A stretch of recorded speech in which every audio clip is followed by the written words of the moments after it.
Lahore high court ने साबिक वजीर आला परवेज़ इलाही को बहिफाजत घर न पहुंचाने और गिरफ्तार करने पर तौहीन अदालत केस में आईजी इस्लामाबाद को पेशी के लिए हतमी मोहलत दे दी। लाहौर हाईकोर्ट के जस्टिस सुल्तान तनवीर अहमद ने कैसरा इलाही की दरख्वास्त पर समाअत की, जिसमें दरख्वास्त गुजार ने मौक़िफ़ इख्तियार किया कि अदालत ने पुलिस अफसरान को परवेज़ इलाही को बहिफाजत घर पहुंचाने की हिदायत की थी, मगर पुलिस अफसरान उनको बहिफाजत घर पहुंचाने में नाकाम रहे। दरख्वास्त गुजार ने इस्तदा की कि इस्लामाबाद पुलिस ने परवेज़ इलाही को गिरफ्तार करके अदालत की तौहीन की, लिहाजा अदालत ज़िम्मेदार पुलिस अफसरान के खिलाफ तौहीन अदालत की कार्रवाई करे।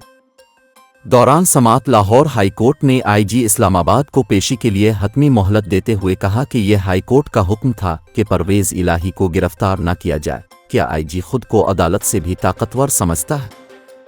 इस पर सरकारी वकील ने बताया कि अब आईजी इस्लामाबाद तब्दील हो चुके हैं। अदालत ने कहा कि वो तब्दील हो चुके तो इसका मतलब ये नहीं कि वो इस केस से बुरी अल्ज़मा हो गए।